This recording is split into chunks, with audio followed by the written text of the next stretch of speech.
پیس T V Urdu سے مسلسل پیش کیے جانے والے اس پروگرام نور قرآن میں آپ کا استقبال۔ قرآن مجید کی 30ویں سورت سورہ روم زیر مطالعہ۔ پچھلے ایپیسوڈ میں ہم نے پہلی 10 آیات کا مطالعہ کیا تھا۔ آج ہم 11ویں آیت سے اپنے مطالعے کا آغاز کر رہے ہیں۔ اعوذ باللہ من الشیطان الرجیم۔ اللہ یبدأ الخلق ثم یعیدہ ثم الیہ ترجعون ویوم تقوم الساعة یبلس المجرمون۔ اللہ ہی خلق کی ابتدا کرتا ہے، پھر وہی اس کا اعادہ کرے گا، پھر اسی کی طرف تم پلٹائے جاؤ گے، اور جب وہ ساعت برپا ہوگی اس دن مجرم حق تک رہ جائیں گے، پریشان ہو کے رہ جائیں گے، ایک دم حیرت زدہ۔ اللہ تعالیٰ نے انسان کی تخلیق کا آغاز کیا۔ پوری کائنات کو چھوڑیے، انسان صرف اپنے بارے میں غور کرے کہ کس طریقے سے پہلے ایک جوڑا تھا آدم و حوا کا، اور ان کے مختلف بچے پیدا ہوئے، ان کے بچے پیدا ہوئے، ان کے بچے پیدا ہوئے، اور آبادی بڑھتی چلی گئی، یہاں تک کہ 2 افراد پر مشتمل جو جوڑا تھا آدم و حوا کا، آج وہ 700 کروڑ کی تعداد تک پھیل چکا ہے۔ تو اللہ تعالیٰ نے تخلیق کی ابتدا کی، پھر اس کا اللہ اعادہ بھی کرتا ہے، پھر اسی کی طرف تم پلٹائے جاؤ گے۔ جب وہ ساعت برپا ہوگی اس دن مجرم حق دک رہ جائیں گے، ان کے ٹھہرائے ہوئے شریکوں میں کوئی ان کا سفارشی نہ ہوگا، اور وہ اپنے شریکوں کے منکر ہو جائیں گے۔ قرآن مجید پکار پکار کے کہتا ہے، بار بار کہتا ہے کہ اللہ کے علاوہ کوئی ہے نہیں، کسی نے پیدا نہیں کیا ہے، کوئی کائنات کا نظام نہیں چلا رہا ہے، کسی کے پاس کوئی طاقت نہیں ہے، اور اس تعلیم کو بار بار ہمارے سامنے، دنیا کے لوگوں کے سامنے پیش کرتا ہے۔ جس روز وہ ساعت برپا ہوگی اس دن سب انسان الگ گروہوں میں بٹ جائیں گے۔ آج دنیا میں بہت سارے گروہ ہیں، مختلف گروہ ایتھنک بنیاد پر ہیں، زبانوں کی بنیاد پر ہیں، قوموں کی بنیاد پر ہیں، نسلوں کی بنیاد پر ہیں، لیکن جب فیصلے کی گھڑی آئے گی تو صرف 2 ہی اس وقت گروہ ہوں گے، اچھے لوگ، برے لوگ، صاحب ایمان لوگ اور ایمان نہیں لانے والے لوگ۔ جو لوگ ایمان لائے ہیں، جنہوں نے نیک عمل کیے ہیں، وہ ایک باغ میں شاداں و فرحاں رکھے جائیں گے، اور جنہوں نے کفر کیا ہے اور ہماری آیات کو اور آخرت کی ملاقات کو جھٹلایا ہے، وہ عذاب میں حاضر رکھے جائیں گے۔ اب حکم دیا جا رہا ہے اس صورتحال پر، فسبحان اللہ حین تمسون وحین تصبحون وَلَهُ الْحَمْدُ فِي السَّمَاوَاتِ وَالْأَرْضِ وَعَشِيًّا وَحِينَ تُظْهِرُونَ۔ بس تسبیح کرو اللہ کی جب کہ تم شام کرتے ہو اور جب صبح کرتے ہو، آسمان و زمین میں اسی کے لیے حمد ہے۔ تسبیح کرو اس کی تیسرے پہر اور جب کہ تم پر ظہر کا وقت آتا ہے۔ اس طریقے سے گویا نماز کے اوقات کی طرف اشارہ کیا جا رہا ہے کہ تمہیں اللہ تعالیٰ کی تسبیح و تحمید کرنی چاہیے، اس کی عبادت کرنی چاہیے۔ اور نماز کا بھی ذکر کیا جاتا ہے، کبھی تسبیح کہہ کے کہا جاتا ہے، کبھی تحمید کر کے کہا جاتا ہے۔ نماز کے مختلف اجزاء ہیں، اور یہ بھی قرآن مجید کا ایک طریقہ ہے کہ کوئی جز لیا جاتا ہے لیکن اس سے مراد ہوتی ہے پوری کی پوری چیز۔ بس تسبیح کرو اللہ کی جب کہ تم شام کرتے ہو، جب صبح کرتے ہو، آسمان و زمین میں اسی کے لیے حمد ہے۔ جب کائنات کی ہر چیز اپنے وجود سے، اپنی ساخت سے اور اپنے عمل سے اللہ تعالیٰ ہی کی تسبیح کر رہی ہے، تو انسان کے لیے بھی صحیح رویہ یہی ہے کہ وہ اللہ تعالیٰ کی تسبیح کرے، اللہ تعالیٰ کی عبادت کرے، شرک ہرگز نہ کرے۔ پھر فرمایا جا رہا ہے، یخرج الحی من المیت ویخرج المیت من الحی ویحیی الارض بعد موتہا وکذالک تخرجون۔ وہ زندہ میں سے مردہ کو نکالتا ہے اور مردے میں سے زندہ کو نکالتا ہے، اور زمین کو اس کی موت کے بعد زندگی بخشتا ہے، اسی کی طرف تم لوگ بھی حالت موت سے نکال لیے جاؤ گے۔ زندہ میں سے مردہ کو نکالتا ہے۔ اب انسان زندہ ہے، جیسے ناخن ہمارے ہیں، مردہ چیزیں، بال ہیں ہمارے، مردہ ہے، زندگی ان کے اندر نہیں۔ اسی طریقے سے بہت سارے مادے ہمارے بدن سے نکلتے رہتے ہیں جو مردہ ہیں، اسی طریقے سے مردوں سے زندہ کو نکالتا ہے۔ مثال کے طور پر اس بات پر غور کیجئے کہ انسان کی تخلیق کس طریقے سے ہوتی ہے۔ انسان کی تخلیق مختلف مادوں کے ذریعے سے ہوئی ہے۔ مثلا انسان کے اندر، انسان کا جو سپرم ہوتا ہے یا اووا ہوتا ہے ماں کی طرف سے، اووا سیل یا اووا ایگ، اس میں کیا ہوتا ہے، کن چیزوں سے بنا ہے؟ اس میں کاربن ہے، اس میں سلیکا ہے، اس میں ہائیڈروجن ہے، آکسیجن ہے، نائٹروجن ہے۔ آکسیجن اور ہائیڈروجن تو بہت زیادہ مقدار میں ہے۔ پانی ہے، 65% پانی ہے، اور ہائیڈروجن آکسیجن سے مل کر پانی بن گیا ہے۔ ان میں سے کسی میں کوئی زندگی نہیں پائی جاتی ہے۔ ان مردہ چیزوں سے اللہ تعالیٰ نے انسان کو پیدا کر دیا، پھر ان انسانوں سے جو ہے وہ مردہ چیزیں نکلتی ہیں۔ تو اللہ تعالیٰ بتاتا ہے کہ زمین کو اس کی موت کے بعد اللہ تعالیٰ زندگی بخشتا ہے۔ دنیا میں بھی دیکھتے ہیں کہ زمین، اس کا ایک خاص کام رویدگی پیدا کرنا یا پیڑ پودے پیدا کرنا، گھاس پھوس، نباتات وغیرہ، زمین مردہ ہوتی ہے لیکن پانی کے ذریعے سے دوبارہ زندہ ہو جاتی، زندہ چیزیں نکلتی ہیں. اسی طرح تم لوگ بھی حالت موت سے نکال لے جاؤ گے. پھر اللہ تعالیٰ فرما رہا ہے وَمِنْ آيَاتِهِ أَنْ خَلَقَكُم مِّن تُرَابٍ ثُمَّ إِذَا أَنْتُمْ بَشَرٌ تَنْتَشِرُونَ. اس کی نشانیوں میں سے یہ ہے کہ اس نے تم کو مٹی سے پیدا کیا، پھر ایک تم بشر ہو کے زمین میں پھیلتے چلے جا رہے ہو. مٹی میں کوئی زندگی کے آثار نہیں پائے جاتے ہیں. مٹی جن عناصر سے مل کے بنی ہے کوئی اس میں سے الائیو نہیں ہے، زندہ نہیں ہے، لیکن اسی سے اور اسی کے ست سے، اسی سے نکلی ہوئی چیزوں سے انسان بن جاتا ہے، انسان پروان چڑھتا رہتا ہے. اور اس کی نشانیوں میں سے یہ ہے کہ اس نے تمہارے لیے تمہاری جن سے بیویاں بنائیں تاکہ تم ان کے پاس سکون حاصل کرو، اور تمہارے درمیان محبت اور رحمت پیدا کر دی. یقیناً اس میں بہت سی نشانیاں ہیں ان لوگوں کے لیے جو غور و فکر کرتے ہیں. یہ بھی اللہ تعالیٰ کی ایک بہت بڑی نشانی ہے کہ اللہ تعالیٰ نے مردوں اور عورتوں کو پیدا کیا، جوڑے بنائے ان کے. اب مرد اور عورت کو آپ کمپیریٹیو اسٹڈی کر کے دیکھیں، دونوں انسان ہیں، لیکن مردوں کے جو جذبات ہیں، ان کی جو کیفیات ہیں یا ان کے اندر جو صلاحیتیں پائی جاتی ہیں وہ الگ ہیں. عورتوں کے جو جذبات ہیں، جیسے عورت بچے کو جنم دے سکتی ہے، وہ حاملہ ہو سکتی ہے، مرد کام نہیں کر سکتا ہے. حالانکہ ہاتھ، ناک، آنکھ، پیر، تقریباً ساری کی ساری چیزیں مردوں عورتوں کی ایک ہی ٹائپ کی ہیں، لیکن اللہ تعالیٰ نے شروع سے ایک سسٹم بنا دیا ہے کہ اتنے مرد اتنے عورتیں پیدا ہوتے رہیں گے. کبھی ایسا نہیں ہوا کسی نسل میں کہ صرف لڑکے ہی لڑکے پیدا ہو رہے ہیں یا لڑکیاں ہی لڑکیاں پیدا ہو رہی ہیں. نہیں، ایک تناسب کے ساتھ اللہ تعالیٰ مردوں اور عورتوں کو پیدا کرتا جا رہا ہے. تو اس کی نشانیوں میں سے ہے کہ تمہاری جنس سے تمہاری بیویاں بنائیں، مردوں کے لیے عورتیں بنائیں تاکہ تم ان کے پاس سکون حاصل کرو. اللہ تعالیٰ نے انسان کے اندر ایک ایسا جذبہ رکھا ہے جو سکون کی تلاش چاہتا ہے، اور وہ سکون ایک مرد کو عورت کے پاس، ایک عورت کو مرد کے پاس حاصل ہوتا ہے.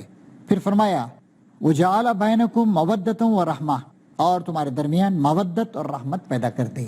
مودت کیا ہے؟ مودت وہ جنسی جذبہ ہے. شروع میں ایک مرد اور عورت جب شادی کے بندھن میں بنتے ہیں اور ایک خاندان بنانے کا تہیہ کرتے ہیں تو ان کے اندر ایک جو جذباتی ایک ضرورت ہوتی ہے وہ پوری ہوتی ہے، لیکن بعد میں وہ چیز رحمت میں تبدیل ہو جاتی ہے. رحمت کیا ہے؟ کوآپریشن، ایک دوسرے کا احترام کرنا وغیرہ وغیرہ. چنانچہ ایک مرد اور عورت کو شادی کے شروع کے دنوں میں جوڑنے والی جو سب سے اہم چیز ہوتی ہے وہ ہوتی ہے مودت، یا اسے ہم کہہ سکتے ہیں کہ وہ ایک جنسی محبت.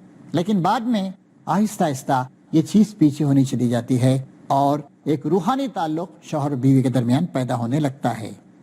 تو اللہ تعالیٰ اس کے بعد فرما رہا ہے کہ ان فی ذالک لآیات لقوم یتفکرون، یقیناً اس میں بہت سی نشانیاں ہیں ان لوگوں کے لیے جو غور و فکر کرتے ہیں.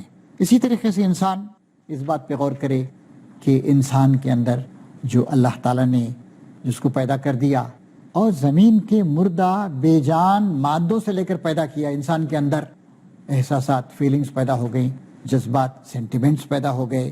پھر اس کے بعد ہم دیکھتے ہیں کہ اس کے اندر جو ہے وہ کانشیسنس، ایک شعور پیدا ہوا. پھر اس کے بعد ہم دیکھتے ہیں کہ ریزننگ یعنی عقل سے کام لینے کا جذبہ پیدا ہوا، تھاٹس پیدا ہوئے، امیجینیشن، تخیل پیدا ہوا اس کے اندر، اور پھر میموری، یہ صلاحیت پیدا ہوئی کہ وہ چیزوں کو یاد کر سکتا ہے، پھر ان چیزوں کو ریٹین کر سکتا ہے، رکھ سکتا ہے اپنے دماغ میں، پھر انہیں ریٹریو کر سکتا ہے، دوبارہ لے کر آ سکتا ہے. کیا انسان جو ہے اس کے اندر جو ایک زندہ وجود ہے جس کے اندر احساس ہے، جذبات ہیں، تخیل ہے، ریزننگ ہے، یاد رکھنے کی صلاحیت ہے، ایجاد کرنے کی صلاحیت ہے، کئی چیزوں سے کنکلوژن نکالنے کی، نتیجہ نکالنے کی صلاحیت ہے اس انسان کے اندر. اور یہ انسان کس چیز سے بنا ہوا ہے؟ انہی سارے مردہ عناصر سے بنا ہوا ہے. اور اس کی نشانیوں میں آسمان و زمین کی پیدائش اور تمہاری زبانوں اور تمہارے رنگوں کا اختلاف. کتنی بڑی کائنات اللہ تعالیٰ نے بنا دی. ہماری زمین پہ آدمی غور کرے، ہمارے سولار سسٹم پہ غور کرے. سورج سے ہم زمین 9 کروڑ 30 لاکھ میل کے فاصلے پر ہیں، لیکن نیپچون وہ تقریباً 279 کروڑ میل کے فاصلے پر ہے. اور ایسے سولار سسٹم ہماری گیلیکسی میں تقریباً 350 بلین ہیں. اور جو اگلی گیلیکسی ہے اینڈرومیڈا جس کا نام رکھا گیا ہے، اس میں اس طرح کے سولار سسٹمز، اس سے بڑے اور اس سے چھوٹے سولار سسٹم تقریباً 1000 بلین پائے جاتے ہیں. تو کتنی بڑی کائنات اللہ تعالیٰ نے پیدا کر دی. تمہارے رنگوں کا اختلاف، تمہاری زبانوں اور رنگوں کا اختلاف. آدمی اس بات پہ غور کرے کہ دنیا میں تقریباً 3 سے 5000 تک زبانیں بتائی جاتی ہیں. پھر زبانوں کے ساتھ ساتھ ہم دیکھتے ہیں کہ سب کے ہونٹ ویسے ہی ہیں، سب کے دانت ویسے ہی ہیں، سب کا حلق ویسا ہی ہے، اور جو ان کا اوکل کارڈ ہے وہ بھی ایک ہی ٹائپ کا ہے، لیکن زبانیں الگ الگ ہوتی چلی گئیں۔ پھر ایک زبان کے بارے میں کہتے ہیں کہ 10 12 15 میل کے بعد زبان بدل جاتی ہے۔ ایکسنٹ ہر ایک شخص کا الگ ہے، پروننسیشن ہر ایک شخص کا الگ ہے۔ ایک ہی زبان کو کئی طریقوں سے، مثلا انگلش کو دیکھ لیجئے، ساؤتھ انڈیا میں جائیے تلفظ ذرا الگ نظر آئے گا، بنگال میں جائیے تلفظ الگ نظر آئے گا، آسٹریلیا میں جائیے پروننسیشن الگ ہوگا، امریکن ایکسنٹ الگ ہے، برٹن کا الگ ہے، آئرلینڈ کا الگ ہے۔ تو اس طریقے سے اللہ تعالیٰ کہتا ہے کہ تمہارے رنگوں کا اختلاف ہے، تمہاری زبانوں کا اختلاف۔ رنگوں کو بھی دیکھیے، وہی انسان ہیں، کہیں گورا ہے، کہیں کالا ہے، اور کہیں پیلا ہے، رنگوں کا اختلاف۔ ان فی ذالک لآیات للعالمین، یقیناً للعالمین، یقیناً اس میں بہت سی نشانیاں ہیں دانش مند لوگوں کے لیے۔ تو اللہ تعالیٰ اس طریقے سے اپنی مختلف نشانیوں کو بیان کر رہا ہے۔ ہمارا بیان جاری رہے گا، ہمیں ایک بریک لینے کی اجازت دیجیے۔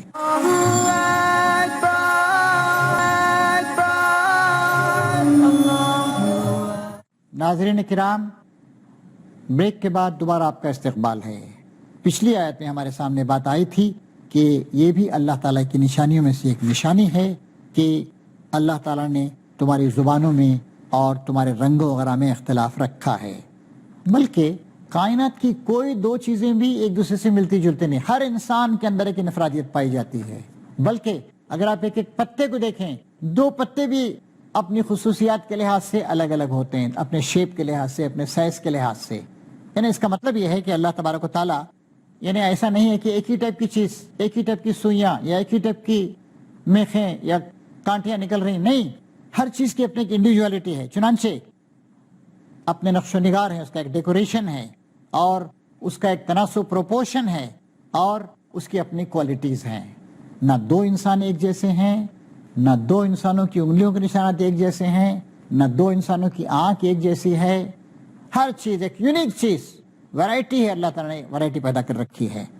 یہ اللہ تعالیٰ کی عظمت کی علامت ہے، اور اللہ تعالیٰ وحدہ لا شریک ہے، ساری کائنات کا کنٹرول ہے، اس بات کی علامت۔ وَمِنْ آیَاتِهِ مَنَامُكُمْ بِاللَّيْلِ وَالنَّهَارِ وَابْتِغَاؤُكُمْ مِنْ فَضْلِهِ إِنَّ فِي ذَلِكَ لَآيَاتٍ لِقَوْمٍ يَسْمَعُونَ۔ اور اس کی نشانیوں میں سے تمہارا رات کو دن کو سونا ہے۔ عموماً آدمی رات کو سوتا ہے، لیکن دن میں بھی سونے کی ضرورت پڑتی ہے، دن میں بھی آدمی آرام کرتا ہے، یا کچھ ایسے لوگ ہوتے ہیں جو رات کو آرام نہیں کر پاتے تو دن میں آرام کرتے ہیں، اس لیے ان دونوں کا ذکر کیا گیا۔ اور اس کی نشانیوں میں سے تمہارا رات و دن کو سونا، اور تمہارا اس کے فضل کو تلاش کرنا ہے، کمانا، اپنی ضروریات کو پورا کرنا، رزق حلال حاصل کرنا، سسٹیننس، رزق حاصل کرنا، یہ بھی اللہ تعالیٰ کی ایک بہت بڑی مہربانی ہے۔ انسان کے ساتھ اللہ تعالیٰ نے ضروریات لگا دی، اس کا پیٹ لگا دیا، اس کا ہاتھ پیر لگا دیا ہے، اس سب انسان کی ضرورتیں ہیں۔ اور ان ضرورتوں کی تکمیل کے لیے جب آدمی ہاتھ پیر مارتا ہے، زراعت کرتا ہے، صنعت سے کام لیتا ہے، انڈسٹریز چلاتا ہے، یا خدمت انجام دیتا ہے، ان سب کو اللہ تعالیٰ اپنا فضل تلاش کرنا کہتا ہے۔ یقیناً اس میں بہت سی نشانیاں ہیں ان لوگوں کے جو غور سے سنتے ہیں۔ مثلا دیکھیے، رات اور دن کے بارے میں غور کیجیے۔ رات اور دن ایک تسلسل کے ساتھ آ جا رہے ہیں۔ رات ٹھنڈی ہے، رات پرسکون ہے، رات خاموش ہے۔ پھر انسان کے بدن میں اللہ تعالیٰ نے ایسی صلاحیت رکھی ہے، 8 10 12 گھنٹے کام کرنے کے بعد وہ تھک جاتا ہے، اور وہ ڈیمانڈ کرتا ہے مجھے آرام چاہیے۔ اور اگر آدمی آرام نہیں کرے تو خود بخود اس پر اونگ طاری ہونے لگتی ہے، اور پھر ایسا نظام اللہ میں نے رکھا ہے، ایک اوور ہالنگ ہوتی ہے۔ تو اس طریقے سے ناظرین، جب ہم انسان کی اس بات پہ غور کرتے ہیں تو ہماری سمجھ میں بات آتی ہے کہ اللہ تعالیٰ نے نہ صرف یہ کہ چند گھنٹوں کی محنت کے بعد ہمارے لیے تھکن رکھی ہے، ٹائرڈنس، بلکہ اللہ تعالیٰ نے ایسا نظام رکھا ہے کہ اس ٹائرڈنس ختم ہو جاتی ہے نیند کے ذریعے سے۔ نیند کے بعد آدمی کا گویا رینیول ہو جاتا ہے، تجدید ہو جاتی ہے اس کی۔ جس طریقے سے ایک مشین ہوتی ہے، اور اگر آپ مسلسل اسے چلاتے رہیں تو اس میں ویئر اینڈ ٹیئر ہو جاتا ہے، اسے کچھ گریس دینے کی ضرورت ہوتی ہے، یا اس کو کچھ پیٹرول یا ڈیزل دینے کی ضرورت ہوتی ہے، اور پھر دوبارہ وہ مشین دوبارہ زندہ ہو جاتی ہے۔ اسی طریقے سے انسان کا یہ بدن یہ تھک جاتا ہے، اور تھکنے کے بعد اللہ تعالیٰ نے نیند کا ایک ایسا انتظام کیا ہے کہ اس نیند کے ذریعے سے آدمی دوبارہ پھر اس کا رینیول ہو جاتا ہے، پھر وہ کام کرنے کی پوزیشن میں آ جاتا ہے۔ تو اللہ تعالیٰ فرما رہا ہے ان فی ذالک لآیات لقوم یسمعون، یقیناً اس میں بہت سی نشانیاں ہیں ان لوگوں کے لیے جو غور سے سنتے ہیں۔ مزید نشانی کی طرف اشارہ کر رہا ہے، ومن آیاتہ یریکم البرق خوفا وطمعا وینزل من السماء ماء فَيُحْيِي بِهِ الْأَرْضَ بَعْدَ مَوْتِهَا إِنَّ فِي ذَلِكَ لَآيَاتٍ لِقَوْمٍ يَعْقِلُونَ۔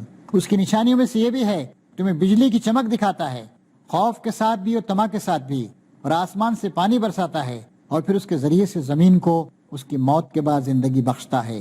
یقیناً اس میں بہت سی نشانیاں ہیں ان لوگوں کے لیے جو عقل سے کام لیتے ہیں۔ یہ بھی نشانیاں، بارش کا موسم ہر جگہ آتا ہے، بارشیں دنیا بھر میں ہوتی ہیں، اور خوف بھی پیدا ہوتا ہے ہمارے دلوں میں، اور ایک طرح کی امید بھی پیدا ہوتی ہے۔ بارش کی ہم کو ضرورت ہے، پانی کی ہم کو ضرورت ہے، پاک صاف پانی کی ضرورت ہے، اور سمندر کا پانی ہم استعمال نہیں کر سکتے۔ سمندر کے پانی میں کھاری پن ہوتا ہے۔ سمندر کا پانی اگر کھیتوں میں آئے تو کھیتوں کو برباد کر دے گا۔ چنانچہ کہتے ہیں water water everywhere and not a drop to drink. پانی پانی، ہر طرف پانی پانی ہے سمندر میں۔ کرۂ ارض پر 71% پانی پھیلا ہوا ہے، لیکن سمندر میں آدمی پیاس سے مر جائے گا اگر اس کے پاس میٹھا پانی نہ ہو۔ ہر جگہ پانی ہے، ایک قطرہ بھی پینے کے قابل نہیں ہے۔ آسمان سے اللہ تعالیٰ پانی برساتا ہے۔ کتنا بڑا انتظام اللہ تبارک و تعالیٰ نے کیا ہے کہ سمندر کا یہ پانی ہر وقت بھاپ بن کے اڑتا رہتا ہے۔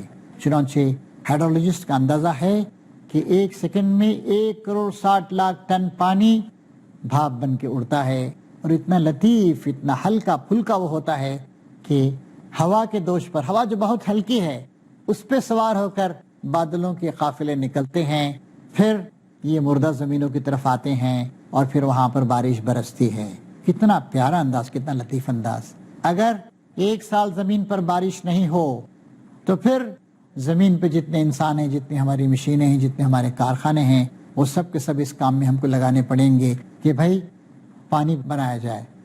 چنانچہ کچھ عرب کنٹریز وغیرہ میں تہلیہ کہلاتا ہے وہ، یعنی واٹر ڈی سیلینیشن پلانٹ، پانی سے نمک کو الگ کرنے کا پلانٹ، اس پانی کو استعمال کرتے ہیں، لیکن وہ پانی اتنا پھر بھی اچھی کوالٹی اس کی نہیں ہوتی ہے۔ تو یہ کام اللہ تعالیٰ ہر وقت کر رہا ہے، پھر اس کے ذریعے سے زمین کو اس کی موت کے بعد زندگی بخشتا ہے۔ یقیناً اس میں بہت سی نشانیاں ہیں ان لوگوں کے لیے جو عقل سے کام لیتے ہیں۔ اللہ کے وجود کی نشانی، اللہ کے عظمت کی نشانی، اللہ کی کاریگری کی نشانی، اللہ تعالیٰ خلق کو چلا رہا ہے، پال پوس رہا ہے، اس بات کی نشانی، اور اس بات کی نشانی کہ ان اللہ علی کل شیء قدیر، اللہ تعالیٰ ہر چیز پر قدرت رکھتا ہے۔ ابھی آپ پچھلی 4-5 آیتوں میں آپ نے دیکھا کہ فرمایا گیا لِقَوْمٍ يَتَفَكَّرُونَ، کس کے لیے نشانیاں ہیں؟ ان لوگوں کے لیے جو غور و فکر سے کام لیتے ہیں۔ پھر فرمایا گیا لِقَوْمٍ يَسْمَعُونَ، ان لوگوں کے لیے جو غور و فکر کے ساتھ سنتے ہیں، صرف ایسے سن نہیں لیتے، غور و فکر کے ساتھ سنتے ہیں۔ یا فرمایا گیا یہاں پر کہ ان فی ذالک لآیات لقوم یعقلون، یقیناً اس میں بہت ساری نشانیاں ہیں ان لوگوں کے لیے جو عقل سے کام لیتے ہیں۔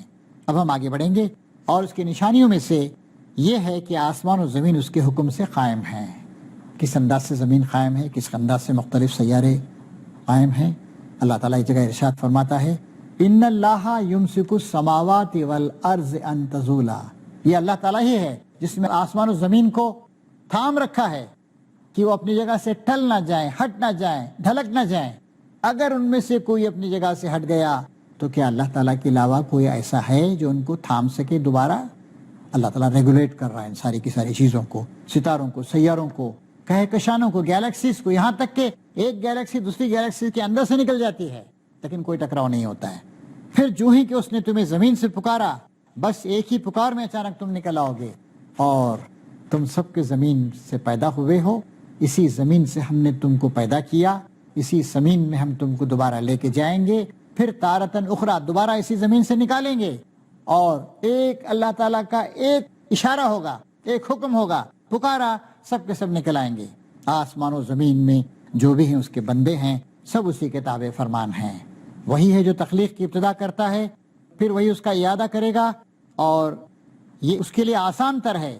آسمان و زمین میں اس کی صفت سب سے برتر ہے اور زبردست اور حکیم ہے۔ یہ جو بات یہاں بتائی گئی ہے کہ آسمانوں و زمین میں جو بھی اس کے بندے ہیں، ایک شاعر نے اس کو یوں کہا ہے جو تیرے سوا ہے وہ تیرا بندہ ہے، خالق اور مالک تو تو ہی ہے، اور باقی سب کے سب تیرے بندے ہیں، وہ سب کے سب عبد ہیں، تو معبود ہے، اور تو حاکم ہے اور وہ تیرے محکوم ہیں، تو مختار مطلق ہے اور سب کے سب مجبور محض ہیں۔ پھر اللہ تعالیٰ توحید کے بارے میں ایک نشانی یہاں پہ دے رہا ہے اور بتا رہا ہے کہ وہ تمہیں خود تمہاری اپنی ذات سے ایک مثال دیتا ہے۔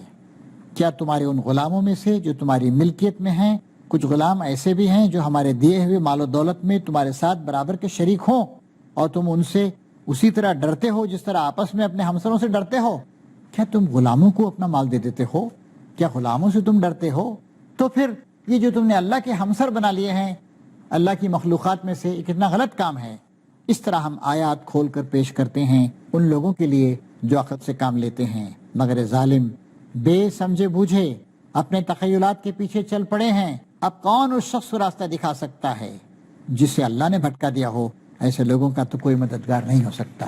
ان کی کٹھوجتی اور ان کی شرارتوں کی وجہ سے، ان کی بے عقلیوں کی وجہ سے، دلائل کو مسلسل رد کرنے کی وجہ سے اللہ تعالیٰ نے گویا ان کو بھٹکا دیا ہے. اب انہیں کوئی راستہ نہیں دکھا سکتا.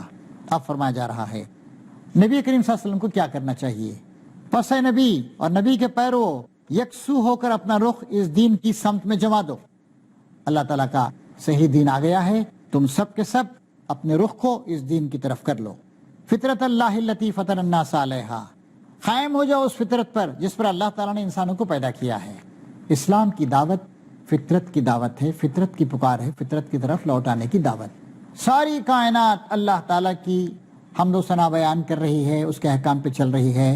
تمہارے لیے بھی صحیح طریقہ یہی ہے کہ تم اللہ تعالیٰ کی اطاعت میں داخل ہو جاؤ. لا تبدیل لخلق اللہ، اللہ کی بنائی ہوئی ساخت بدل نہیں جاتی. اللہ نے تمہیں بندہ بنایا ہے، اور بندہ خدا بننے کی کوشش کرے یہ ساخت میں تبدیلی نہیں ہو سکتی. اللہ نے باقی تمام انسانوں کو بھی بندہ بنایا ہے. اگر تم ان کی خلقت میں، بناوٹ میں تبدیلی کر کے انہیں خدا بنانا چاہو نہیں بن سکتے. اللہ نے پانی کو بہنے کے لیے بنایا، بہے گی. ہوا کو ہلکا بنایا ہے، وہ چلے گی. اللہ تعالیٰ نے انسان کو بندگی کے لیے بنایا ہے. لہٰذا صحیح طریقہ یہ ہے تم اللہ کی اس تخلیق میں، خلقت میں کوئی تبدیلی مت کرو، بندے ہی بن کے رہو. ذالک الدین القیم، یہی بالکل راست اور درست دین ہے. ولیکن اکثر الناس لا یعلمون، اور اکثر لوگ اس بات کو نہیں جانتے ہیں. پھر فرمایا جا رہا ہے قائم ہو جاؤ اس بات پر اللہ کی طرف رجوع کرتے ہوئے، اور ڈرو اس سے، اور نماز قائم کرو، اور نہ ہو جاؤ ان مشرکین میں سے جنہوں نے اپنا اپنا دین الگ بنا لیا ہے اور گروہوں میں بٹ گئے ہیں. ہر ایک گروہ کے پاس جو کچھ ہے اسی میں مگن ہے. تو محترم حاضرین، اس طریقے سے آج کے اس درس کے اختتام پر ہمارے سامنے بات آتی ہے کہ فطرت انسانی کا جو صحیح تقاضا ہے اس کو پورا کرتے ہوئے ہمیں اپنے رخ کو اللہ کے دین کی طرف، اللہ کے احکام کی طرف کر لینا چاہیے، اور نماز قائم کرنا چاہیے، اور اللہ ہی سے ڈرنا اور اسی کی عبادت کرنا چاہیے. وآخر دعوانا ان الحمدللہ رب العالمین. اللہ